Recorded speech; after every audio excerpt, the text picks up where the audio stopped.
everybody, my name is Eric Hopkins and welcome to my YouTube channel. If you're finding me for the very first time or you are a returning viewer and have not yet done so, please click that like and subscribe button. And don't forget to hit the notification bell so you get all the notifications about when I put up new content right here on this channel. So there wasn't a whole lot of movie news to talk about over the weekend here, but I do have a few bits of news that I want to discuss with you here now that I've got some more movie news up on the channel. So go check that other videos out on the channel as well. And one of the stories I wanted to talk about was a story that I'm very excited to report, and that is, of course, that Star Wars and Lucasfilm has reportedly wrapped filming on Obi-Wan, the series starring Ewan McGregor and Hayden Christensen returning to their roles as Obi-Wan Kenobi and Anakin Skywalker / Darth Vader, respectively. One of the most fan-anticipated Star Wars series in the works for Disney Plus is Lucasfilm's Obi-Wan Kenobi. Set a decade after the events of Revenge of the Sith, both Ewan McGregor and Hayden Christensen are reprising their roles as Obi-Wan and Anakin and Darth Vader, respectively, but they're not alone. In addition to rumors and reports of R2-D2, C-3PO, and a young Princess Leia appearing in the show, Obi-Wan Kenobi's cast roster of Sung Kang, Rupert Friend, and Kumail Nanjiani indicates that the legendary Jedi Master wasn't as much of a hermit as Luke's Uncle Owen led fans to believe. Fans first learned that the series began filming in May with the goal of a 2022 release, and now new rumors suggest that the Tatooine twin sons have finally set on the shoot on this long-awaited story. According to LRM, principal photography has wrapped on Lucasfilm's Obi-Wan Kenobi Disney Plus series and is ready to transition into post-production. This news comes on the heels of a report that Obi-Wan Kenobi star Rupert Friend finished shooting his role for the show. While Lucasfilm has the show slated for a 2022 debut, there is still no confirmed release date nor news if the series will require reshoots. A lot of things require reshoots, so that's not anything out of the ordinary, but those usually just last for a few weeks, things like that. So it very well could be at the end of this year for sure. Only a Sith deals in absolutes, though. Following the book of Boba Fett, which is set to for a December 2021 release date on Disney Plus, Lucasfilm only confirmed the Rogue One spin-off series Andor and Obi-Wan Kenobi for 2022. There has been speculation that Season 3 of The Mandalorian could air in late 2022, but the series has yet to begin production, and there's been some reports that maybe they have actually began filming.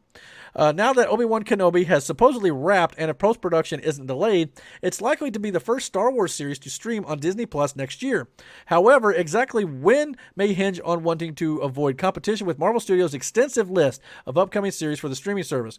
More Star Wars news and confirmation is expected on Disney Plus Day on November 12th, 2021, where Marvel Studios and Star Wars were going to be doing a little bit of a presentation kind of discussing their upcoming projects. So we could be getting release dates, possibly new announcements and things like that. So November 12th is a day to be watching for sure when it comes to the movie news circles, but we'll have to wait and see what happens there. But yeah, this is great news. The fact that it sounds like the Obi-Wan Kenobi series has officially wrapped filming, and I'm sure it's sad for the actors to once again have to depart from these characters again, because I know Ewan McGregor and Hayden Christensen both talked about how much fun they had together while filming Revenge of the Sith and Attack of the Clones and things like that. So yeah, I'm sure it's sad for them as well, and I can't wait to see some of the behind-the-scenes stuff when it comes to this show, because I mean, I know those two guys really got into their lightsaber duels and stuff like that, and the big topic of conversation here is in Obi-Wan the series, we're supposed to be getting a rematch of sorts between Obi-Wan Kenobi and Anakin Skywalker / Darth Vader, and possibly some flashbacks to the Clone Wars eras where we could see Ewan McGregor and Anakin Skywalker, or Ewan McGregor's Obi-Wan and Hayden Christensen's Anakin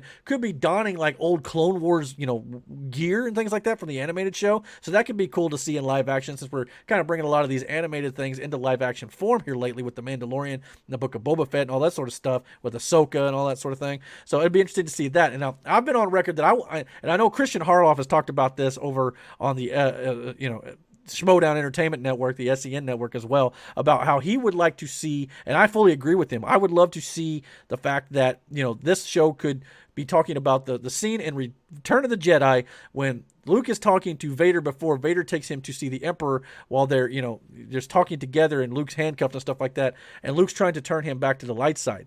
And Vader tells Luke, Obi-Wan once thought as you do, in reference to the fact that, he once thought he could turn me back to the light, but you don't know the power of the dark side.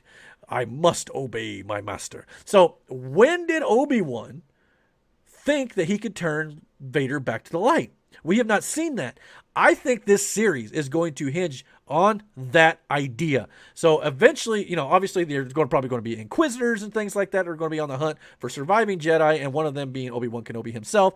And of course, if we're going to get a young Princess Leia, we're probably going to see, you know, Bail Organa and some of the rebellion, and we might get some Rebels appearances and, you know, cameos and things like that. We'll just have to wait and see. Now, this is kind of set before Rebels, so maybe not. But anyway, we will definitely be seeing maybe some of the beginnings of the rebellion for sure, with a young, you know, probably going to have a young Luke, most likely a young Leia in this case. R2 and C-3PO, they know Bail, or they're in the, you know, custody of, you know, Captain Antilles that Bail Organa left them at the end of Revenge of the Sith. So we're definitely going to be seeing some old favorites as well.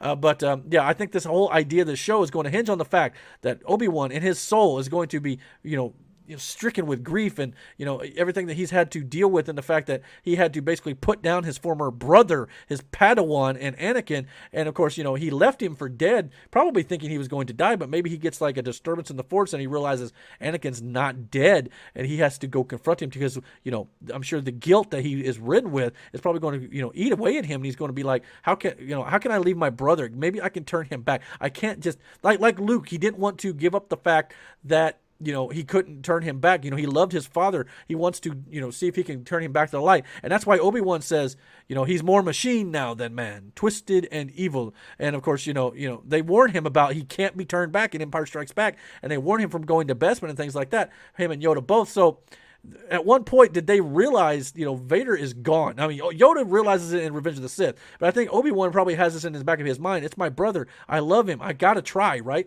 Kind of like Luke in some respects. So you can kind of see the parallel between Obi-Wan and Luke. So I like that dynamic. So I'm interested to see how this goes. So yeah, this is my most anticipated show that's coming to Disney Plus from Star Wars and Lucasfilm in 2022. Now, obviously, this report talks about how the only thing that's really been announced is Andor and Obi-Wan Kenobi. Now, the Book of Boba Fett is going to be starting up in December. It's probably going to bleed into 2022 a little bit. And a lot, of course, the reports going around is that The Mandalorian Season 3 could be coming. We're getting the Andor. We're getting, you know, Obi-Wan, the series. It's already been confirmed that the Bad Batch is going to be getting a Season 2. So there's a lot of shows that are going to be coming out from Star Wars and Lucasfilm in 2022. And I think that's only a good thing, because Marvel Studios is doing this thing where they've got, you know, Marvel coming out basically all year round from their movies and their TV shows. And I think Star Wars is trying to do the same thing, especially in regards to their Disney Plus shows. The movies are taking a little bit of a break right now until Rogue Squadron comes out by Patty Jenkins, the director of Wonder Woman. But we'll just have to wait and see what they do. But I think if Star Wars and Lucasfilm play their cards right, they could also do the same sort of formula where they get, at least on TV, you know, Star Wars covering the entire year. And of course, eventually, once we get the movies, hopefully we'll get to a point where we can get maybe 1 or 2 movies a year when Star Wars. I know they kind of feel like one movie every few years may be the best route to go with Star Wars right now, because of the fact it didn't work so well for movies like Solo and things like that.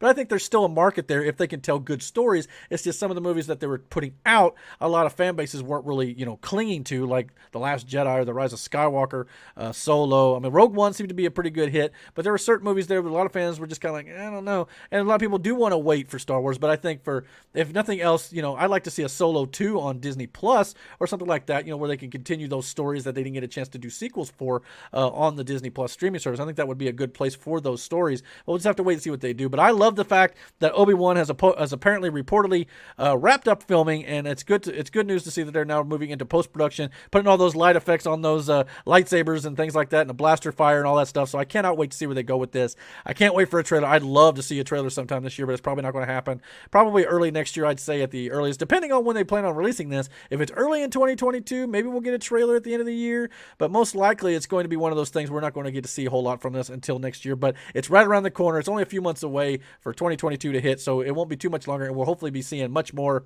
from the Obi-Wan show, because it's going to be absolutely incredible. It's one of the best ideas I think they've had in a while. It was supposed to be a movie originally, but again, after the movies kind of started to falter a little bit, they ended up changing it and reworking it into a TV show, so I think they did a good job with that as well. And I think they did the same thing with the Boba Fett show. It was supposed to be originally a movie, and of course they respun it into a TV show. So the thing with Star Wars is it's long-form storytelling, so you get more time to flesh out all these different characters and stuff in these shows. it works more for the TV, you know, the TV format. So I think it would be a good thing to do for Star Wars moving forward. And if you want to just do the movies every so often, that's fine too. Make your money on the big screen. But for the most part, if you want to tell stories all year round, Disney Plus is the place for all your Star Wars needs. But the real question here is, guys, what do you guys think about the fact that the Obi-Wan show apparently has wrapped filming? Please comment down below. Let me know if you guys are excited about this as much as I am. And don't forget to hit that like and subscribe button. And don't forget to hit the notification bell so you get all the notifications about when I put up new content right here on this channel. And until my next video, guys, take care.